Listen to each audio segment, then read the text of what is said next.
You'd think turning 23 would be special. At the very least, you'd expect a card, maybe a cake.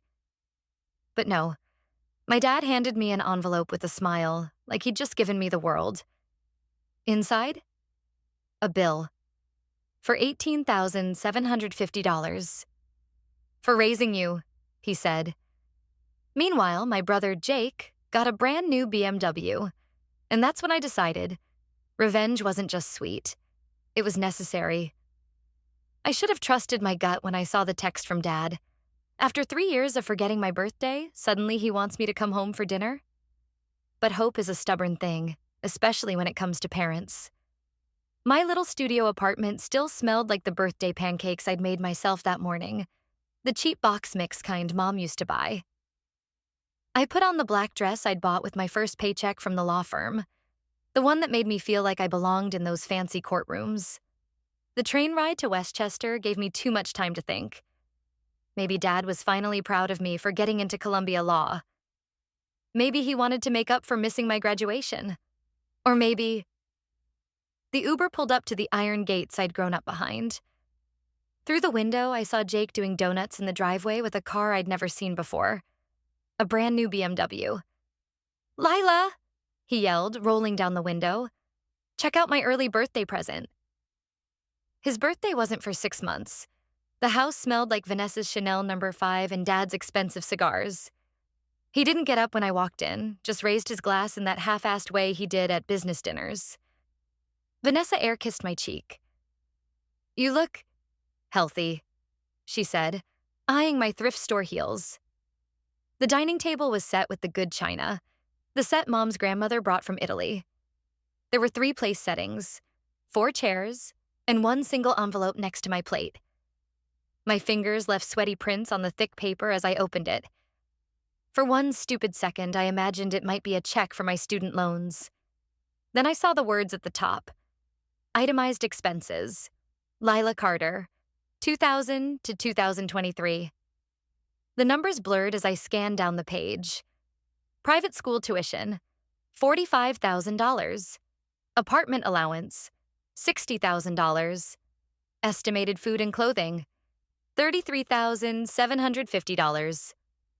Total owed, $138,750. The steak turned to ash in my mouth. Every dollar accounted for, Dad said, like he was proud of this spreadsheet. Time you learned what things really cost. Jake was smirking into his mashed potatoes. Vanessa examined her manicure. The grandfather clock ticked 3 times before I found my voice. "You know what's priceless?" I said, standing so fast my napkin fluttered to the floor. "Not having to look at any of you ever again." The Uber app said my ride was 2 minutes away. Those were the longest 120 seconds of my life, standing at the end of that driveway, listening to Jake's laughter echo through the open windows. But here's what they didn't see. The way my tears dried before they hit the pavement. The way my fists unclenched as I made a mental list of every shady deal, every cut corner, every secret I'd overheard growing up in that house. That bill wasn't an invoice. It was a declaration of war. And unlike my father, I always paid my debts. I didn't cry in the Uber back to the city. I didn't cry when I passed my favorite bakery where Mom used to take me for birthday cupcakes. I didn't even cry when I kicked off my heels and collapsed onto my thrift store couch that smelled vaguely of cat pee. Instead, I pulled out my laptop and started digging. My tiny studio looked like a war room by 3 a.m. Empty coffee cups littered every surface. Printed documents covered the floor in chaotic piles. My phone buzzed with texts from Jake. "Dad says you're being dramatic," which I ignored. It was in the 3rd box of Mom's old things that I found it. Tucked beneath her favorite scarf, still smelling faintly of her gardenia perfume, was a leather-bound journal I'd never seen before. The first page stopped my breath. "If you're reading this, something's happened to me. And Richard is lying to you." The pages fell open to a folded legal document, Mom's original will, not the version Dad had shown me after the funeral. This one left everything to me in a trust, with specific instructions. To be used for Lila's education and first home, free from Richard's interference. My hands shook as I compared dates. Dad had probated a different will, one leaving everything to him, just 2 weeks after Mom's car accident. The same week he'd started dating Vanessa. Then I found the bank statements. Page after page of transfers from Mom's accounts to some offshore entity called Carter Holdings. The last one cleared 3 days before her accident, for $1.2 million. The puzzle pieces clicked together with terrifying clarity. Mom had caught Dad stealing from her inheritance. She'd changed her will to protect me. 2 months later, her brakes failed on that rainy curve. I vomited in my tiny bathroom, my reflection staring back at me from the medicine cabinet mirror. Mom's eyes in Dad's face. When the shaking stopped, I did what any good law student would do. I made copies. I hid the originals, and I started building a case. Because that birthday bill wasn't just cruelty. It was a message. You're nothing without me. And I was going to prove him wrong. 3 days after finding Mom's journal, I called in sick to my internship at the DA's office. My supervisor's voice dripped with disapproval. We expect commitment, Lila? But I didn't care. I had more important cases to build than traffic violations. The coffee shop around the corner from my apartment became my makeshift office. I claimed the same corner booth every morning, spreading out documents until the table disappeared beneath paper. The baristas learned to leave the pot of black coffee at my elbow without asking. My first breakthrough came from an unexpected source: Jake's drunken Instagram story. There he was, posing in front of Dad's new Hamptons property with the caption, "Summer Home Goals." Except the deed records showed that particular beach house belonged to a shell company called Blue Horizon LLC. I nearly choked on my coffee when I traced it back. Blue Horizon was registered in the Caymans, to Vanessa's maiden name. That son of a bitch, I muttered, drawing looks from nearby tables. Dad wasn't just stealing from Mom.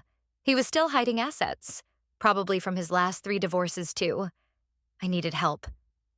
Meera Patel from my evidence law class met me at the diner near campus. Over greasy fries, I showed her the documents. As she turned the pages, her eyes grew wide. Lila, this is holy shit. She pushed her glasses up her nose.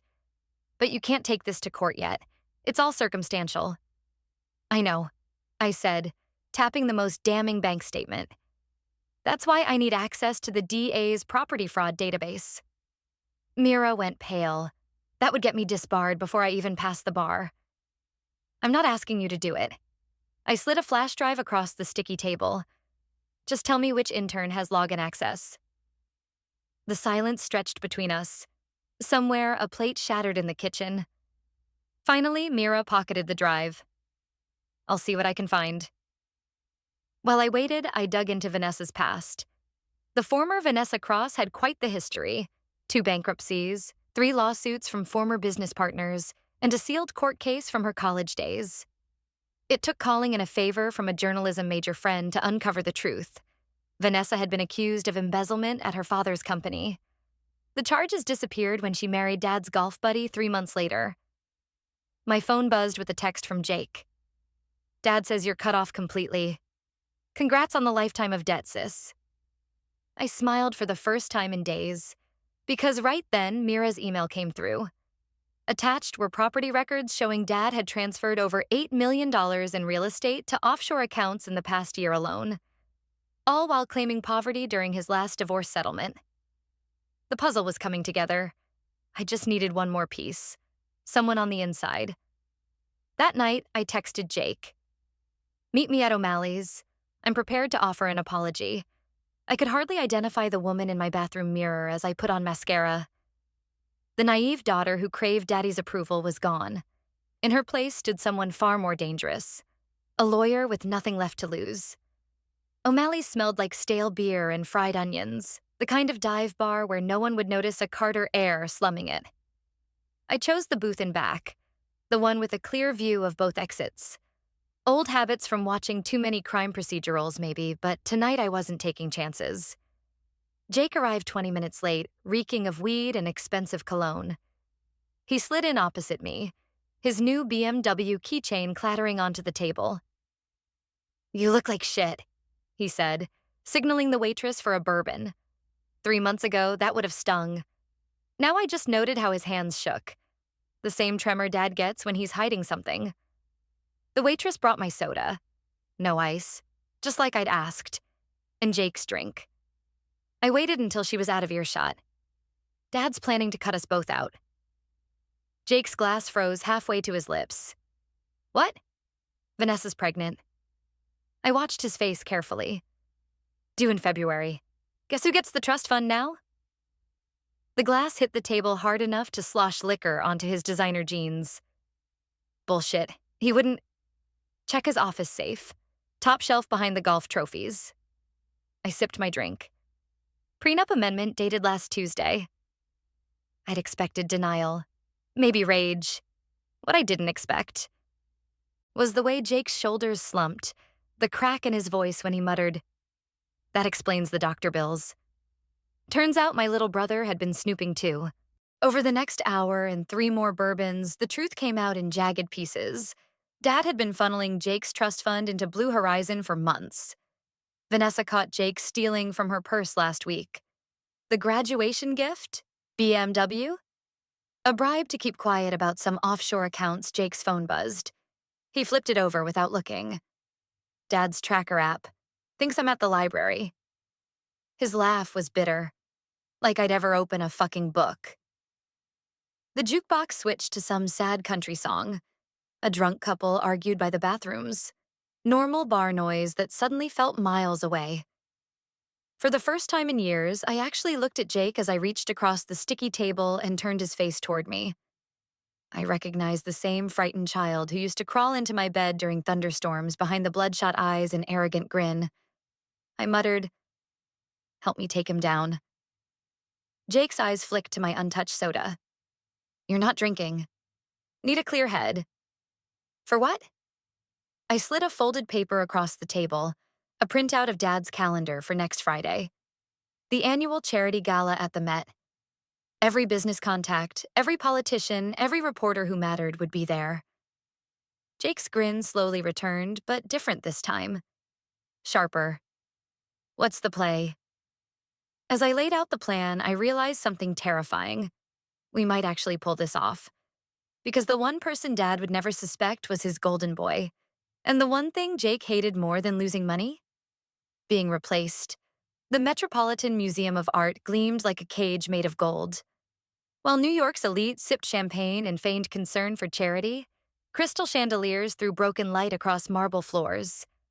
I smoothed my borrowed Valentino dress and adjusted my earpiece, a cheap Bluetooth set disguised as jewelry. "Status check," I murmured into my clutch purse. Jake's voice crackled back. "Dad's schmoozing the mayor. Vanessa's flirting with the auctioneer, all according to plan." The plan. 3 months in the making. I circulated through the crowd, exchanging air kisses with Dad's business associates who barely recognized me. Their eyes kept darting to the massive projector screen above the auction stage, currently displaying the Carter Foundation logo. In 15 minutes, it would show something very different. Mira intercepted me near the bar, her sequined sari blending perfectly with the decor. "That guy is paid and prepped," she whispered, pressing a thumb drive into my palm. "The slides will cut to our feed at 9:15 sharp." A waiter offered champagne. I took 2 glasses. Needed something to steady my hands. At 9:05, Jake texted, "He's taking the stage early. Shit." Dad's custom-made tuxedo fit like armor as he strode to the podium. On cue, the audience cheered. Dad exclaimed, beaming like the shark he was. "Proud to announce our biggest donation yet." Behind him, the screen flickered to a slideshow of smiling cancer kids. 20 million to pediatric. The screen went black, then exploded with documents. First, Mom's real will. Gasps rippled through the crowd as the camera zoomed in on Dad's forged signature. Next, offshore bank transfers. The mayor's smile froze as his name appeared beside a $250,000 consulting fee. Finally, the pièce de résistance, security footage of Dad and Vanessa bribing a building inspector last month. Time-stamped. Crystal clear. The room erupted. Dad wheeled toward the tech booth, face purple. What is this? That's when Jake stepped into the spotlight. Funny story, Dad. My brother's voice carried through the suddenly silent hall. He held up his phone, live streaming to every major news outlet. Remember how you always said loyalty was everything? I chose that moment to emerge from the crowd, holding Mom's journal high. Reporters' cameras swiveled toward me. You forgot one thing, I said, loud enough for the mics to catch. Carters keep receipts. The next minutes blurred together. Shouted questions, Vanessa fleeing in tears, Dad lunging at Jake before security restrained him. Through it all, the projector kept cycling through evidence, each more damning than the last. As police led Dad away in handcuffs, he locked eyes with me across the chaos. For the first time in my life, Richard Carter looked afraid.